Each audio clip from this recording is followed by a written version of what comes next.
medicinal power.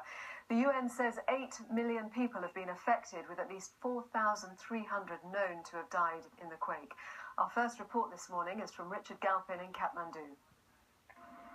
The powerful earthquake hit the capital Kathmandu hard, destroying buildings and leaving hundreds dead, and the aftershocks continue. Many people have now spent the past 3 nights camping out on the streets after losing their homes, or simply because they're too frightened to sleep inside. There are reports of tens of thousands of people now leaving the capital. The Indian military is playing a leading role in the relief effort. Helicopters are vital, as many of the worst affected areas lie outside Kathmandu and are very remote. Some supplies are gradually being brought into these districts, but even more urgently, the injured need to be flown to hospitals in the capital. The cremation of the victims of this tragedy continues night and day here.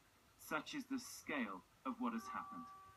It's already known that more than 4,000 people have been killed, but that number is likely to continue increasing steadily, because so far there's been very little information from the remote outlying districts which were at the epicenter of the earthquake. Richard Galpin, BBC News, Kathmandu. Well, the earthquake triggered a huge avalanche on Mount Everest, which killed at least 17 climbers and guides. Our correspondent Jonathan Head is in Lukla, where the efforts to help the wounded and recover the dead are being coordinated. The constant relay of helicopters flew to and from this little mountain hamlet today, bringing exhausted climbers from the Everest base camp and other parts of the Himalayas.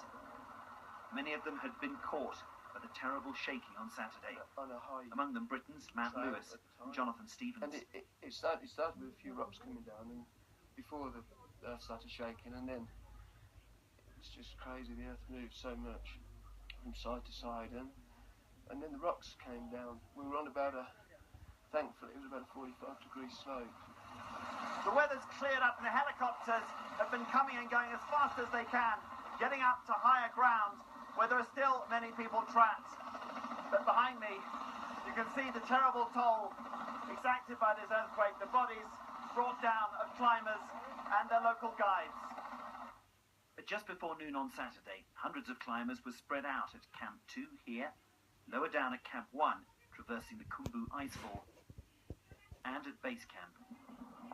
The ground is shaking. The earthquake triggered a hanging glacier to shear off, careering down the slope and straight through the middle of base camp. This video captured the moment when it thundered into the valley.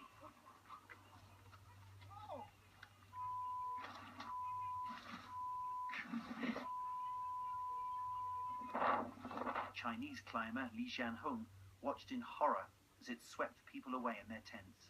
We are very lucky, big stone in front of us, so we hiked and we're okay.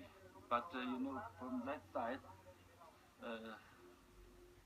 almost half of base camp, Gone. nothing. Nothing left. Nothing left. Those who live here are used to tragedy in the mountains, but they know they're lucky to have escaped so lightly. The pilots report that other villages in this region have been wiped out. Very few helicopters have reached them yet. Jonathan Head, BBC News, Lukla, the Himalayas. The last economic figures before the election in 9 days.